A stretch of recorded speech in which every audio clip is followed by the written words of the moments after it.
Kasabay ng pag-dunk ni Giannis mga idol sa garbage time kung saan sila'y nanalo na, kinumpronta siya mismo ni Nikola Vucevic na kung ano raw ang kanyang ikinagagalit sa kanilang kupunan.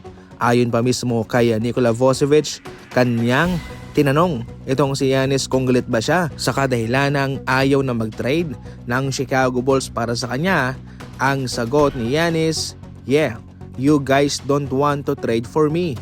Yun daw ang dahilan kung bakit siya ay nag-windmill dunk sa garbage time. Pero sa kabilang banda, inamin din naman ni Giannis na ang kanyang pag-dunk ay isang pagpapakita ng mataas na moral. Ang kanyang ginawang pag-dunk sa garbage time ay pangpagising daw sa kanyang mga teammates sa kanilang kupunan na dapat na sila ay lumaban. Wala namang nagbabawal kay Giannis na mag-dunk, pero unwritten rule kasi yan sa basketball. Kaya kung mayroon kang gagawin ganyan, inaasahan na magagalit talaga ang iyong kalaban. Sa pagputol ng Utah Jazz sa win streak ng Detroit Pistons, ngayon naman ay kanilang pinutol ang winning streak nitong Spurs sa score na 114-127. Talagang hindi mo maintindihan kung paanong natatalo nitong Spurs ang OKC at ngayon sila'y natalo laban sa Utah Jazz. Ito'y marahil iba-iba ang bawat kupunan, iba ang kanilang estilo.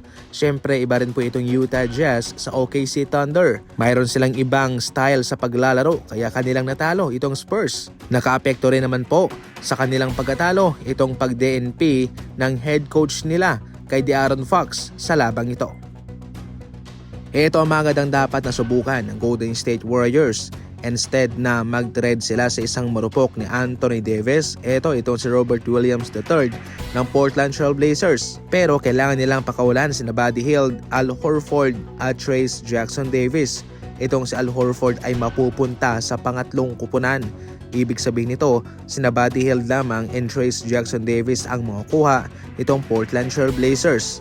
Kalimitan kapag mayroong pangatlong kupunan na involved sa trade ay nangangahulugan ito na maraming mga players ang involved, maraming asset.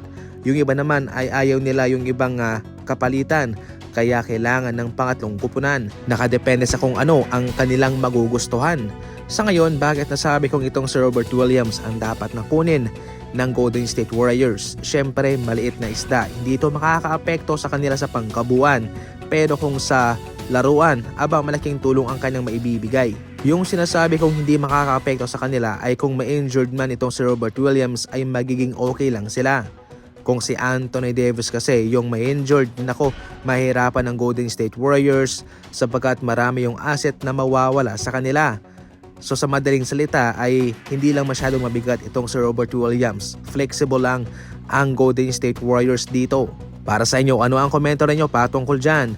Pahig ba kayo? Pabor ba kayo na si Robert Williams na lang instead of Anthony Davis?